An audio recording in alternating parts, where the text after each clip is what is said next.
This is going to be such an exciting day. I hope you enjoy it. I think you will. Two rambling idiots diving deep into nerdy nights. Nerdy nights. Opening bottle after bottle of rum that feels just right. Feels just right. Talking Legos, movie, theme parks, and streaming TV shows.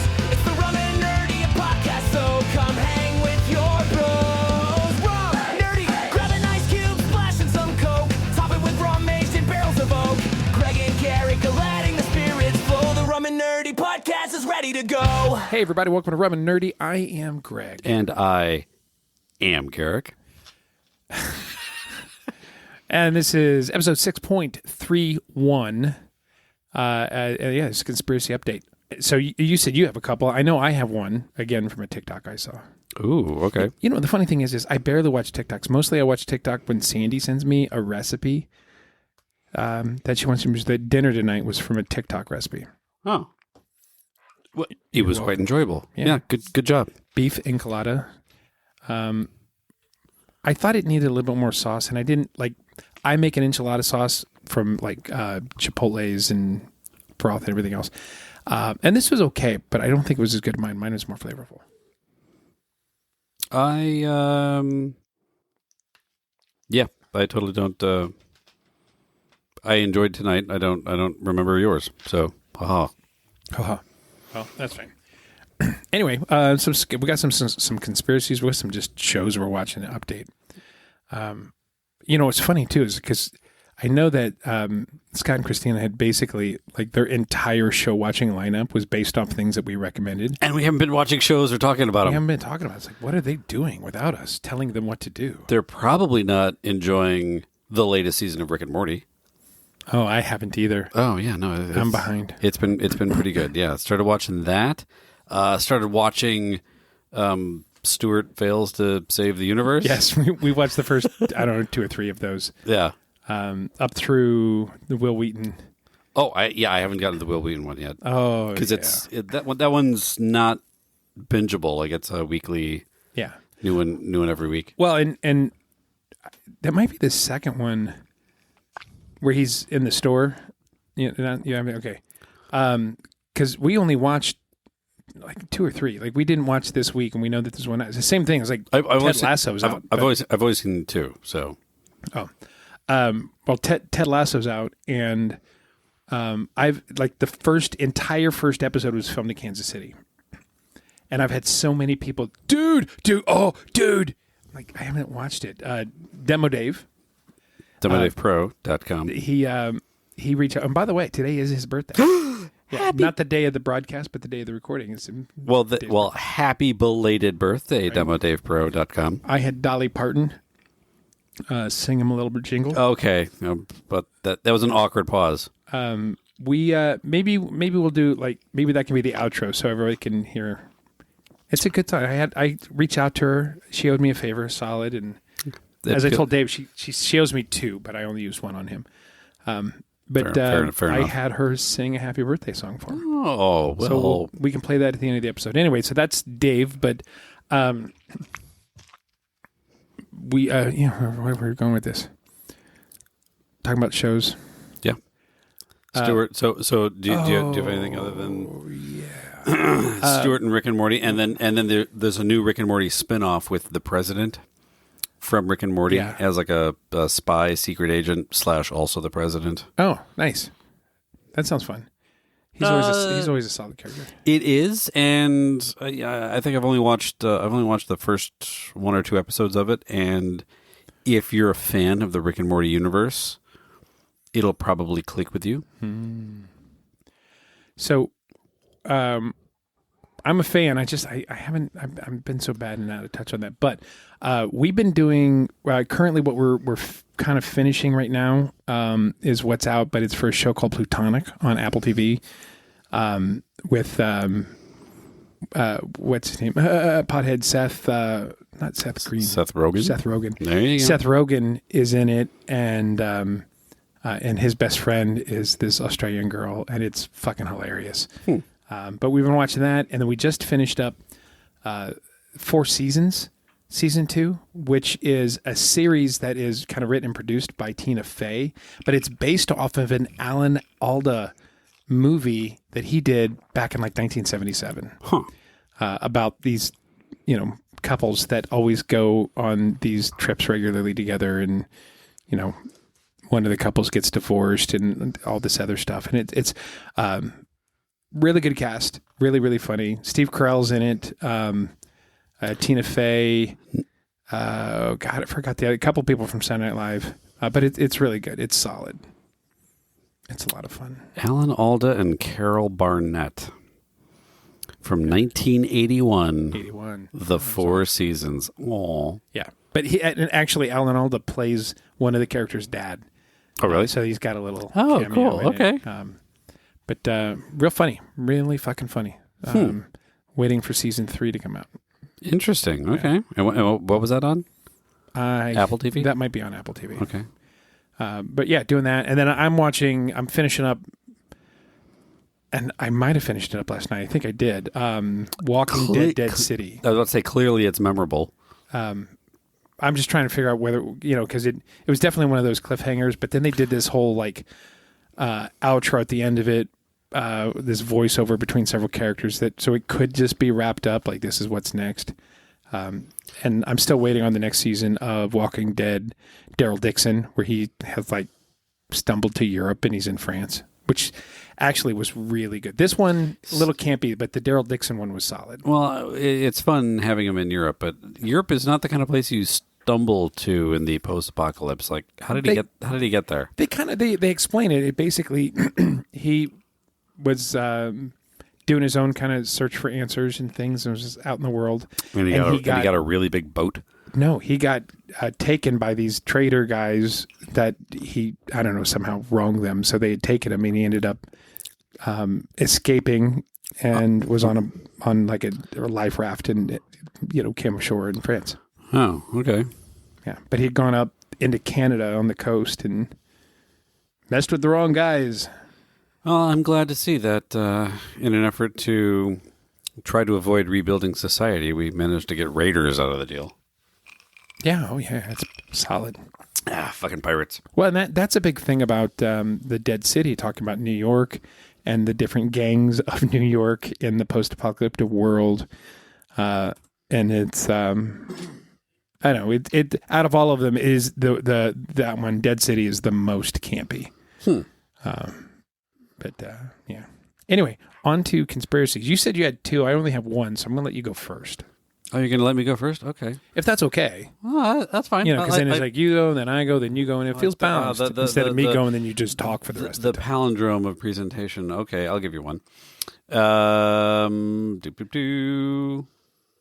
about a popular fan theory suggests that Harry Potter's family were only abusive jerks because they were living near a Horcrux the entire time.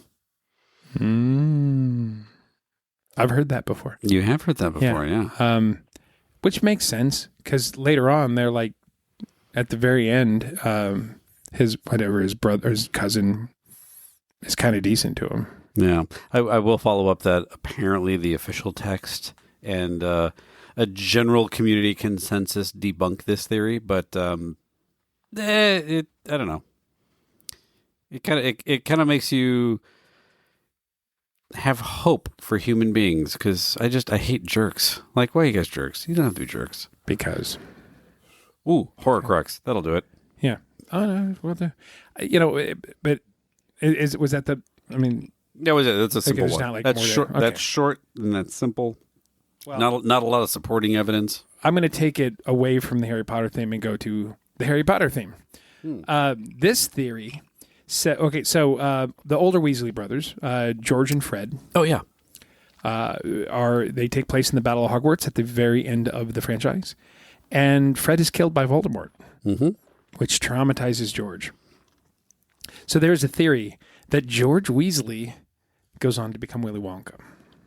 Oh. Now, they already have the gag story and everything else, right? Yeah. So here's the thing. So in Willy Wonka the Chocolate Factory, there's gum that will change somebody into a blueberry, a very large blueberry.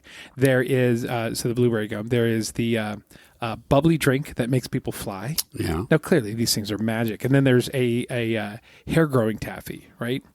Now, in the Weasley's store and in Lexicon, there's Nosebleed Nougat and Tung Tung Taffy. So there are magical candies that do these things. So what is to say that that is arguable that Willy Wonka actually comes from there? Oompa Loompas could just be the same kind of people that are. What do you mean, kind of people? I'm trying to explain it. The same race, just a variation of the banker goblins.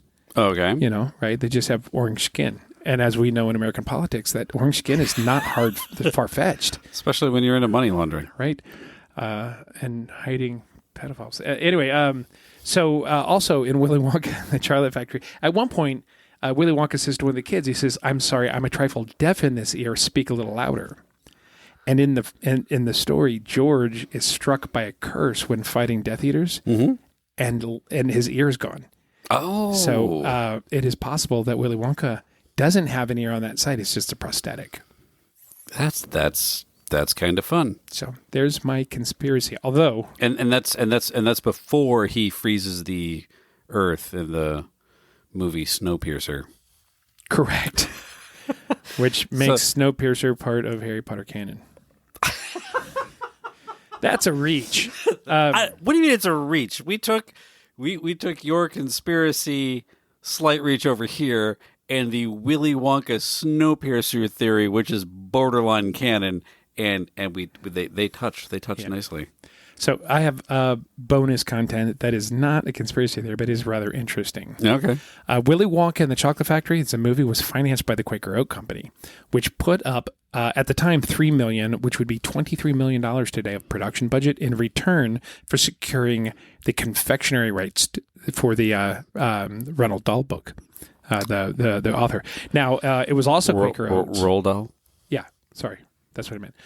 It was also Quaker Oats that insisted on changing the film's title from Charlie and the Chocolate Factory to match the name of the chocolate bar, Willy Wonka and the Chocolate Factory. Interesting. Though the initial movie release underperformed and the first candy launch stalled, it was plagued by production issues that saw the bars melt on shelves around the U.S.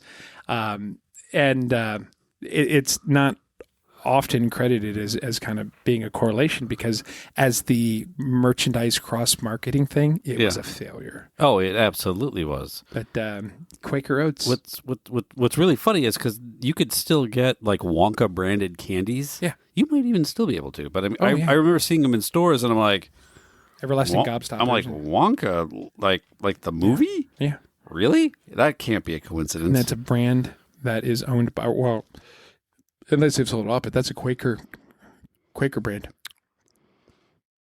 Are they real Quakers? Is anybody a real Quaker? I don't know. I thought that was a made up thing. What's a Quaker? Is know. it like a Mennonite plus electricity? It's one of those speakers that do low frequency that you sit on in attractions. Yes. I'm going to allow it. Yeah. It's like when it's simulating those vibrations, it's quaking you. Are leg ticklers not enough for you? No. Try a Quaker. No. Yeah. 100% true facts I just made up. You're going to have to stow the goofy hat. Oh, the Quaker. I'm like, I'm not wearing a hat. No, that was a Quaker I ride. combed my hair today. Adjustment, yeah. Sandy's like, when are you going to get a haircut? Like, I'm not. Just go for never. I'm not. Oh, I'm like, cool. I'm like, you know what? An affordable midlife crisis is growing my hair out. Yeah, for you, yeah. Yeah. Yeah. Give it a couple of months. You'll be a Batman villain over there, right? So that's what either that or because you have the right hair coloring and consistency that if you grow it decently long, you could play crazy. I just built a time machine in my garage, guy. Great Scott. Ah. I need a teenage sidekick. Riley, you gotta come here. Yeah, I need a teenage sidekick because that's not creepy. Yeah. Like, why were those two hanging out? I don't know. So weird. I don't know. Anyway, yeah. So that's That's my midlife crisis and my conspiracy and bonus content for the conspiracy. Your conspiracy and your bonus content conspiracy? Yeah. Okay, well, here's one I saw the other day. And this one, I think, actually holds water. In the movie Fight Club, no one is real. You asked me about this. The no one is real Fight Club theory suggests that not only Tyler Durden, but actually Marla, I think, is the only other real character. But so it's basically Tyler, Marla, and then Bob, the entire Fight Club, Project Mayhem. All of them are completely imaginary. The original theory said Marla wasn't real either, but some people pointed out that she actually interacts with other people. With other people. Yeah. And I think they had plans for a sequel at one point in time, I believe, and she played a big part of that as a real person. So, but when you start looking at the entire Fight Club and Project Mayhem being completely imaginary, when you rewatch the movie in that context, you're like, oh crap, it makes a lot of sense. Especially when they get, there's the bit where he comes downstairs and all of Project Mayhem has just disappeared. He doesn't know where they went. The full theory has, kind of detailed descriptions about each one of the characters and how they're supposed to relate to Tyler and his psyche. But yeah, without going into too much detail, I think that's a fun one. It is. So just because we've been doing it so much lately, I asked ChatGPT. Ooh. I said the don't trust and verify AI option? Correct. Find a really good conspiracy theory about a film franchise. Oh. And it's actually one we've talked about, and it's James Bond isn't one person. James Bond is a code name, and we've had this conversation many times. I don't like it. So I said, nope, find another. Another one. Not good enough. This is in real time. Another really good one is Indiana Jones is immortal theory. The theory argues that after drinking from the Holy Grail in Indiana Jones and the Last Crusade, Indy stopped aging normally or became effectively immortal. The obvious problem is that the Grail Knight tells them that the Grail cannot pass beyond the Great Seal, suggesting its immortality only works within the temple. But conspiracy theorists have found plenty to play with.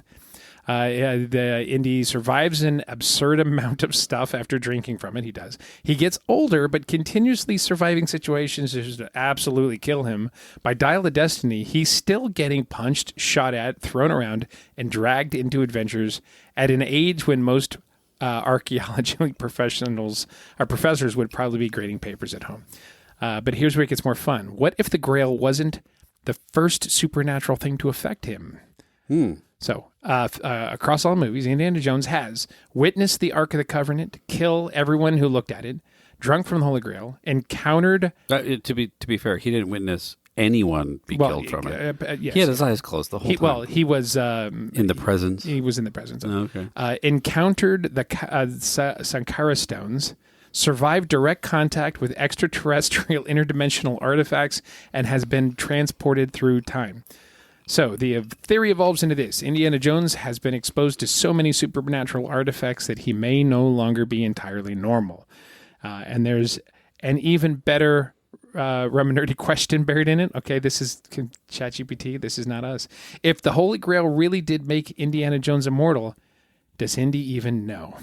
Imagine the final Indiana Jones movie taking place in 2026 with a 127-year-old Indiana Jones increasingly annoyed that he still has to save ancient artifacts from idiots.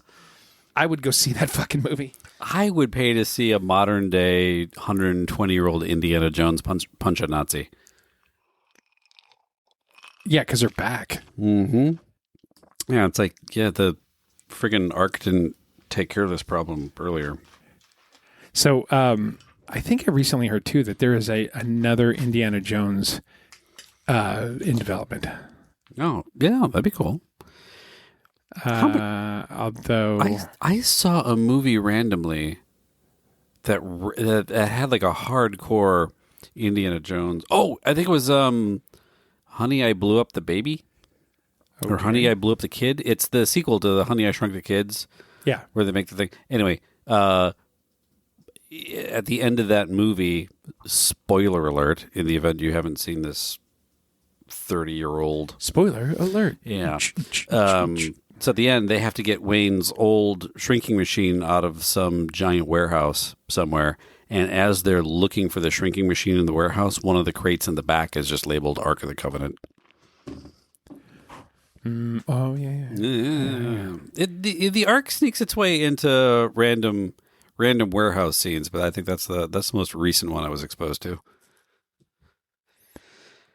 Yeah. As you vaguely start skimming the ChatGPT response and figure out if this one is worth bringing up or not. No, it was. I asked if there were any rumored new indie movies, and it says that there have been over the years, but currently, as of August of 2026, there is no official announcement for a sixth Indiana Jones movie. The more interesting is that recent story that Lucasfilm apparently was exploring ways to continue Indiana Jones without Harrison Ford. Reports say that at least 2 TV concepts were developed and ultimately shelved, including an animated project, codenamed Reggie, that would have featured adventures set between the existing films. There have also been online reports, rumors about a full franchise reboot or another theatrical film, but I wouldn't treat those as credible confirmations yet. Full franchise rube. So, actually, I've invited my new coworker, Dan. We've mentioned him a couple times. Dan is one of us. And randomly in the office a couple weeks ago, because another guy on the team, Billy, we're all a bunch of nerds, right? So Billy would be a great person to have on the show too. I think he started listening. So nice. Hi Billy. Shout out to Billy. Billy. But one of the things I posed the question to the group of nerds hanging out, and I'm like, okay, Your little nerd coven. the professional nerd coven, and my peoples. Anyway, so I was like, okay, so here's the question. As opposed to an amateur nerd coven? Yeah. We get paid for this shit. Duh. Anyway, so the conversation goes like this. In the whole thing of what's going on in Hollywood and blah, blah, blah, and it's like Hollywood doesn't have any good ideas or new ideas, so they just keep reusing the really great ideas from the 1980s. And some, like we talked about it with the Masters of the Universe, and that it leaned into its campiness and it just had the right amount of fan service, and it was great because of it. It was the right balance of story, action, and fan service. Yeah. So the question that I posed, because there's always that, there's the ongoing debate of if they were to remake Princess Bride, what would be acceptable? So my argument on it is, if it was Fred Savage reading to his grandkid, and the movie, that'd be fun. and the perspective of the movie, it was the same story, but you and I could read a book, but in our mind we build it differently. Yeah. So it would be great if they did that and they remade it, and it was just slightly different based off the way the grandchild interpreted the characters. Okay, so I'll take everything you just said and I'll move it one peg up in the awesome scale, because this conversation ties into another conversation that I heard people having recently, which I think is really fun. What movie would you remake with Muppets? I knew that was coming. And I think Princess Bride is a really good one for... We've had that question. Yeah, because you have to pick a good ensemble movie. You have to have Sure. a decent one where you have a decent selection of characters. I think the Princess Bride has enough, characters coming in and out of the story as you go through it that you could easily do it with Muppets. My answer will always be Caligula. Caligula? No. But you have to pick one human surrounded by Muppets. Yeah, no, I get the premise. Anyway, before we get too far down in this, I kind of want to save this for when Dan's on, because I've got a really good answer. About Muppets or remakes? Remake. Yeah. What 80 movie? Fuck it. What 80s movie? Specifically for me, there was an 80s movie, because it's if they remade, if they restarted the Back to the Future franchise, which they're not going to. I wouldn't put it past them, but that would Oh no, I think like Steven Spielberg and Robert Zemeckis have come out saying, nope, not going to allow it, not going to greenlight it. But I'm just saying that kind of thing. Like there's so many things that. Okay, don't pick a perfect movie, but like, I think a great one of the most underrated 80s movies from my childhood, Explorers. Yeah, that'd be great. You could easily do that. Yeah, I don't think it's as good a choice as mine. What's yours?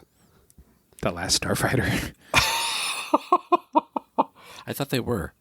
We talked about it a couple weeks ago. I thought they were working on that. I think we did. There's rumors of it. Yeah. Actually, let's ask ChatGPT. Since we're sitting here in front of it thinks it's all-knowing computer, and you feel like killing a tree and sacrificing a gallon of water to the Jesus atmosphere. Searching, yes, but the interesting part is that the serious project has generally been described as a legacy sequel rather than a straight reboot, which I would rather see that. The 1984 The Last Starfighter has been circling Hollywood development for years. The most substantial attempt came from the original screenwriter Jonathan Berulle and Rogue One writer Gary Whitta. They developed a project that they called The Last Starfighters, specifically intended to keep the original movie canon and continue the story with a new generation. Ooh, I like it. They even released a concept reel in 2021. I have to look at this. The bad news is that apparently been struck largely because of the notoriously complicated rights situation around the film. What? As recently as 2025, the original director, Nick Castle, said efforts to get a sequel made were still running into those legal complications. But there's a very interesting 2026 development. The Last Starfighter has officially returned as a new comic book continuation from Mad Cave Studios, developed in collaboration with Beddle and the producer Paul Davidson. The comic launched in July of 2026. That was like a month ago, and continues the original story. So right now, I categorize it as remake, reboot, rumor over the years, nothing confirmed. What's the complication with the rights? I don't know. It's so weird that there are so many things where like a studio will buy the rights for something, but ultimately they might be to the writer of a book or to a comic book. Like their rights are weird. It's like even like with Warner Brothers. Warner Brothers does James Bond, right? But but they don't necessarily own the rights completely because the Broccoli family owns them to some extent. So it's always messy. Like when they made the Hobbit movies, New Line wanted to do them, but Warner Brothers owned the rights to the books The Hobbit, whereas Warner Brothers had secured the rights to the Lord of the Rings trilogy. So they had to do a co-production, and it took a while to negotiate all that out. Yeah, so I guess the root of the rights confusion was split ownership, where the original film's rights were split between Universal Pictures, the theatrical/home video distributor, and Laura Productions, the production company. The production company was later absorbed through a chain of corporate buyouts involving a couple other groups, including Warner Brothers, muddying the waters regarding who controlled the international distribution and sequel. That feels like terrible contract writing. Yeah. Speaking of which, this brings up another whole other question. Ooh, hold on. The original screenwriter did hold key underlying sequel and remake provisions. Huh. So for years, he was always working on it, but just didn't have a way of capitalizing on it. Oh, look at that. As happens. Yeah. Here's another interesting question because we bring up Warner Brothers twice in that conversation. Okay. Are you following this whole Paramount buying Warner Brothers thing? No, I am not. So I have successfully unplugged from the news. So over the last couple of years, the Ellison family, owner of the company Oracle, multi-billionaires, the patriarch's son purchased Paramount and CBS and the affiliated brands. I want a film company. Yep, basically. And so earlier in the year, I want to say it was Apple or somebody was making a play to buy Warner Brothers. And Paramount came in and said, no, we're going to do this thing instead.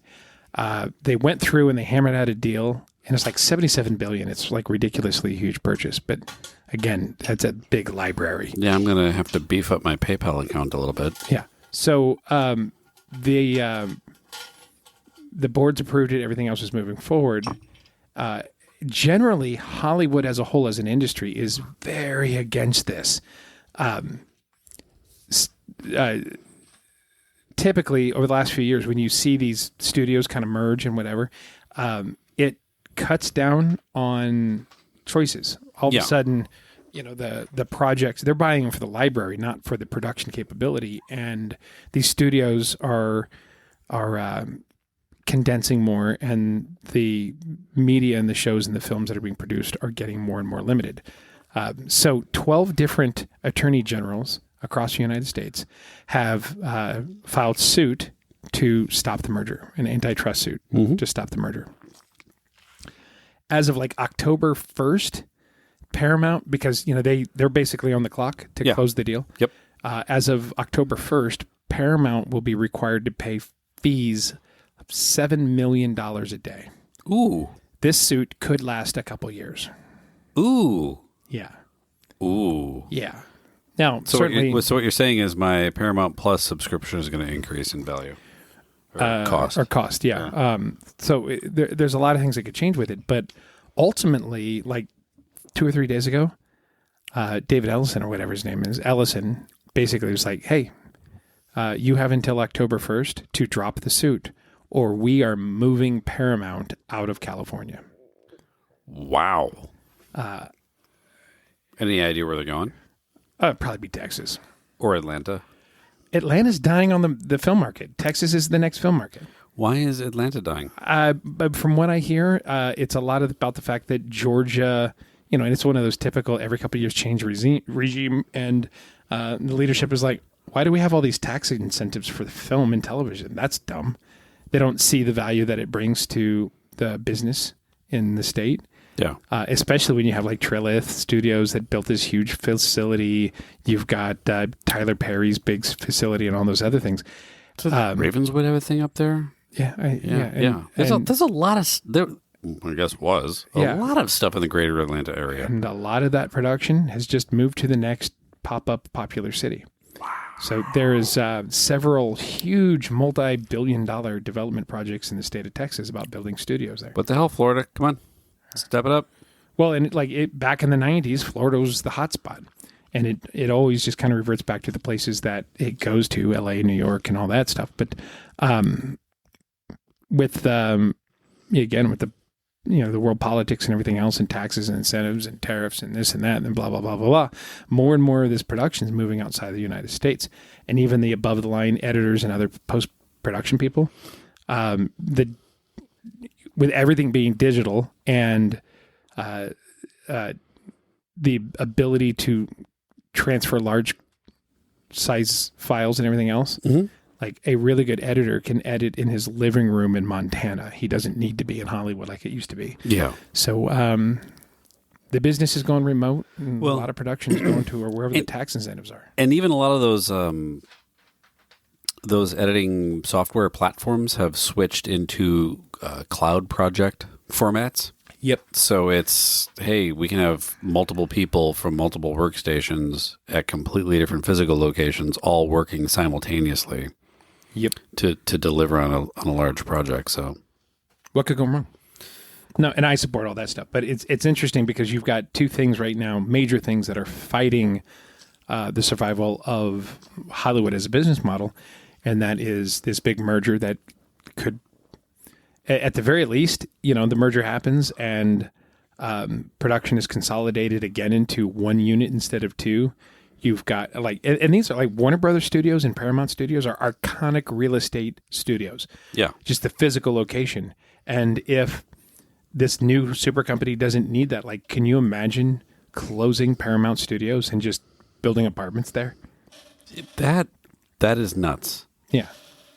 That is but I mean that's already happened. There's already been major studios that have closed and torn down for just real estate developments. Correct.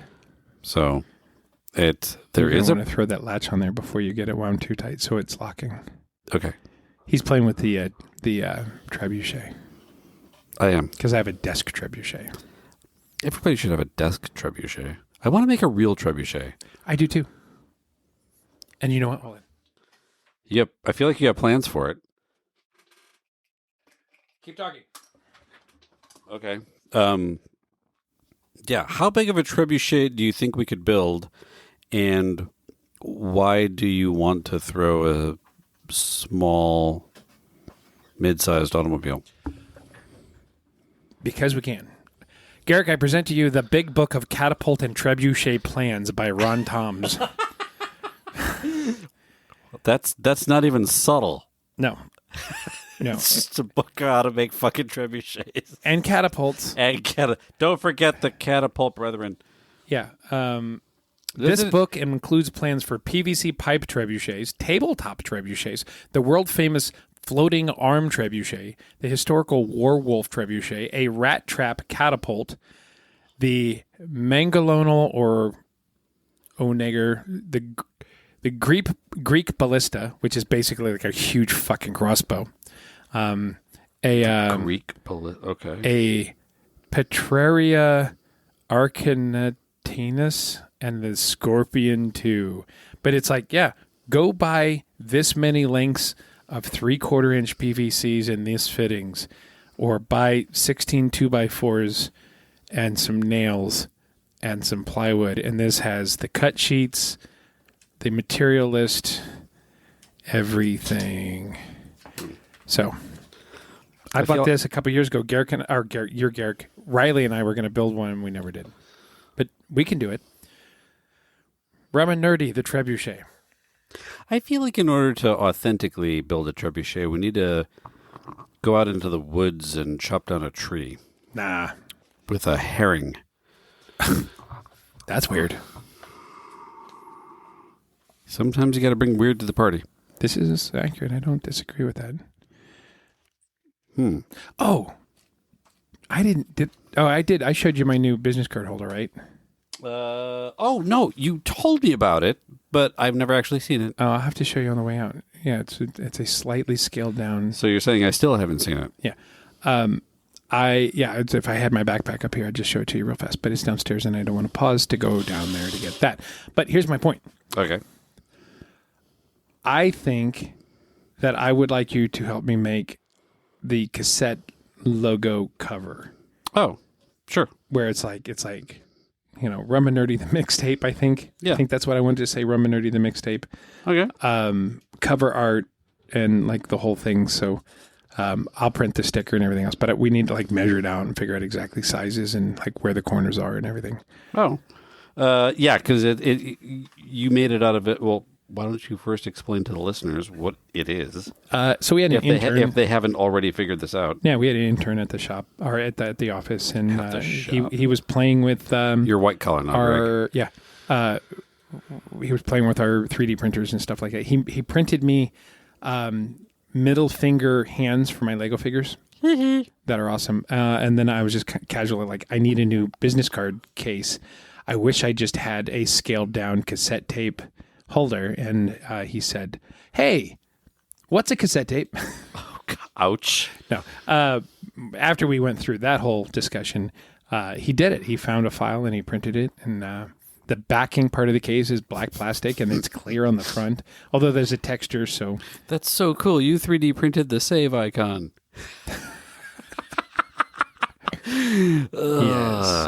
Yes, that. Anyway, I got him a going away candle because the internship wrapped up last Friday. I got him a going away candle that says, "Smells like abandonment." A going away candle. I appreciate the candle. I also think it's a lot of fun that you gave your intern a parting gift of a going away candle. Hey, I win at gifts most of the time. You do. You do usually win at gifts. Yeah. I don't think the scented candle was one of them. That's like Melissa came by the office, and not the shop, the office. I did yeah, it right. yeah. And gave a presentation to our corporate marketing team about the very TEA nice. and everything. It was really great. Yeah. And it was on her birthday, so I got her Cool. a T-shirt that said "Best Woo Ever" because she's a woo girl and she has the best woo ever. 100% a woo girl. And I also got her this tiny little pocket gadget that was like, I don't know, about 2 inches diameter and about an inch thick. And it was one of these MagSafe phone clip things, but it was designed to clip on to the fold down tray table on an airplane. Oh, nice. So when it's in its up position, you can clip it on and it gives you a place to put your phone. So you can watch your phone in front of you while your tray table's up. And if your tray table's down, it will clip on the side and tighten down. So it can hold it off the back of the tray table and keep your tray table open for your snacks. Oh, okay. Yeah, tiny little thing, Amazon. And because I'm like, listen, a gift coming from somebody who grew up on Get Smart, James Bond, and Transformers, you're going to get a gadget. Yeah. Thanks, Q. Yeah. Oh, wait. That makes you Q. I'm Q. Damn it. I'm Q. Worst characters to be. I don't want to be Q. No, you're Moneypenny. It feels accurate. Yeah. Yeah. You know, Q, the letter Q for him is because he's the quartermaster. I do. Some people don't know that. Yeah. Figures you knew that. Of course I know that. Show off. I know. What can I say? I used a Q a Q line the other day. Tragically, it was from a Pierce Brosnan. The Remington Steel of James Bond's. John Cleese. Yeah, John Cleese. John Cleese. John Cleese. Yeah. And I love John Cleese, but that was. I don't think that was the right direction to go with that. Well, it was difficult because the original Q was so iconic. Yeah. I mean, I like the new one. We went through like 7 James Bonds, and we still had the same Q. Yeah, old as fuck. But the John Cleese had a great line because Q, or the original Q, always looked at the Bonds like, "Oh, you're a child. You're playing with my toys. You're going to bring this back messed up. Yeah. Here's a thing. Please bring it back to me, Bond. Here's the thing we've been working on. Please don't break it." And John Cleese was just more of a, "No, you're an idiot. Moving on." You know, that kind of thing. I think it was just much more the cynicism, a lot more cynicism. And there's I thought they played it a little bit like he was the idiot. Q? No, absolutely John not. Cleese. No, absolutely not. But there was an interaction between the two of them where Bond turns to Q and goes, "You're smarter than you look, Q." And he responded with, "Well, it's better than looking smarter than you are." Nice. You had a nice one with a Zoom meeting today. You were telling me about it. Oh yeah, no, I sent out a Zoom appointment and there were no conference rooms available to book. So, under location, it just had the Zoom link, and then next to it in parentheses to make sure that nobody was looking for a conference room. I wrote "There is no meeting, only Zoom," as a giggle stretch to a Ghostbusters reference. That's fair. No one laughed. I was a little sad. But you got it. So I feel justified. I laughed. It was funny. I enjoyed it. Yeah. So, yeah, that's what it's going to be. I don't have any more conspiracies, and there's some shows I'm still trying, like Ted Lasso. We're just getting ready to start. There's a few that are getting ready to start, but they're not out yet. Oh, I thought Ted Lasso was out. Or sorry, Ted Lasso is out. Okay. So I had that right. There are 2 or 3 in, but Sandy and I, they're 2 in. I think we're at 3 now, but Sandy and I they'll be at 3 this Friday. They come out on Friday, I think. And because I'm leaving on Sunday, I think we're going to wait until the following weekend and just binge 4. Well, aren't there like 3 new Walking Dead series is coming out now? I mean, there's no. That's it was the ones that I just finished. Oh, but I mean, there's always like because that show has more spin-offs and like sequel series than I haven't heard I've of ever. any new. Oh my god, yeah, that's like the new one taking place in Wisconsin, Walking Dead Schwabanon. Yes, that one. Yeah, Walking Dead Cincinnati. Walking Dead Cleveland. Takes place in present day. Yeah. Yeah. Hey, one last thing. That thing that I put out on LinkedIn, how do you feel about us putting it on our Insta about our friend? I'm for it. Yeah. You can mention it here. Okay. So, why would you not mention it here? I just, If we're gonna post it to socials, well, I would mention it might here, as well but mention that's it why I was here. kind of like, hey, we didn't talk about it ahead of time. It's like, hey, let's throw it out there. So, You say that like I'm gonna have some kind of terrible moral objection to doing this. no, I just, you gotta run some things past each other sometimes, Yeah, right? we made a business decision to formally endorse Colgate as the official toothpaste of Rum and Nerdy. Right. We did that. We didn't do that. I just love making shit up and seeing if you can. Yeah. Yes. It's a totally true thing I just made up. Yes, Colgate. So- 9 out of 10 podcasters agree. It tastes like toothpaste. Yes. The other one never actually used toothpaste, which is why he's an audio only podcast. Anyway, so one of my wife's best friends all the way back to high school. And of course I knew her. In fact, my sister was friends with her in grade school. Like that's how long I've known our friend Jamie. Now, Jamie's daughter is entering her senior year in film school at the University of Kansas in Lawrence, Kansas. And she's asked several times, she's reached out and she's followed me on LinkedIn and she's, asked some questions. She sent us a script that we, admittedly, I don't think either of us have read, for a horror thing. And, but she's got a new script that she's doing. And you know what? I'm just going to do this thing and I'm going to read it to you guys. If that's okay with you.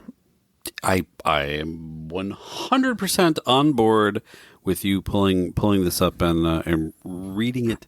Okay. To Nerd I figured Nation. you would, but it was also a tactic in which I could use to stall for that. So Yeah, this is her letter. Did you notice how I didn't respond with yes, and I drug that out into? That's perfect. Yeah. I'm We're just getting good at this. Sitting here watching you scroll on your phone, I know when to vamp. Yeah.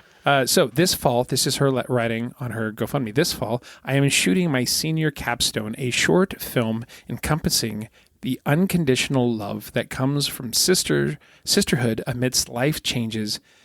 When I was 8, I heard the first storm. We follow Jade, a college student whose OCD has followed her into adulthood. Despite the suffering that her mind causes, she leans on the one person whose support for her has always stayed consistent, her sister, Lainey.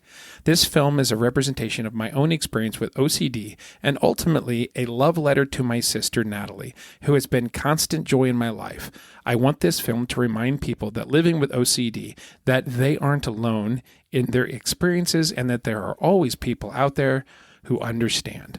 Through my capstone, I also want to showcase this unique experience of having a sister and how that relationship develops from childhood to adulthood. More than anything, I'm beyond thrilled to put this film together alongside all of the people I've come to know over the past 4 years, who have become so important to my life. There aren't enough words to describe how much every single person in my crew means to me.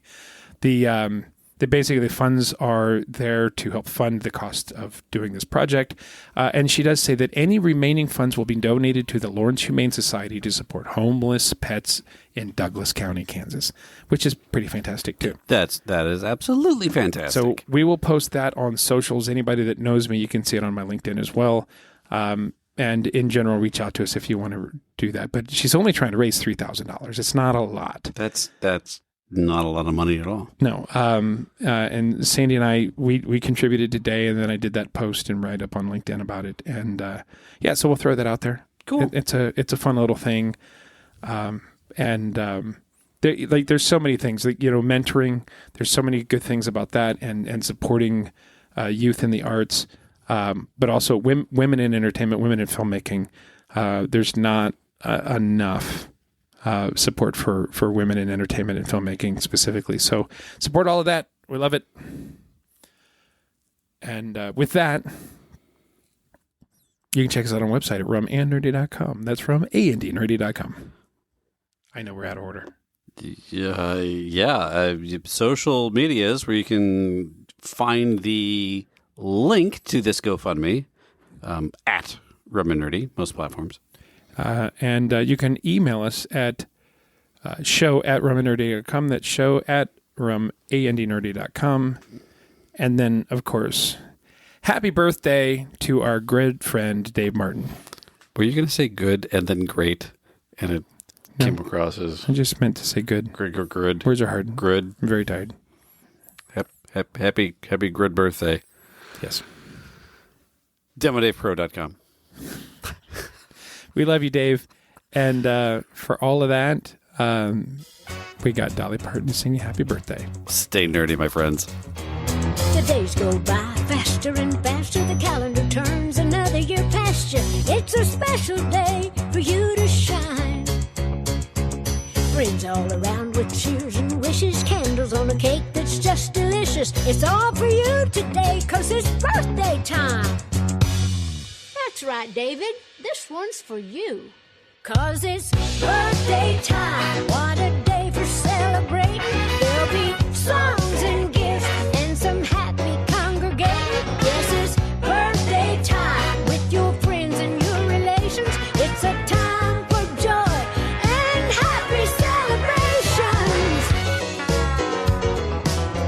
Happy birthday to you.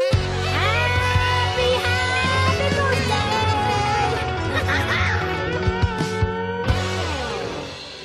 Is there something you want to say to your sister?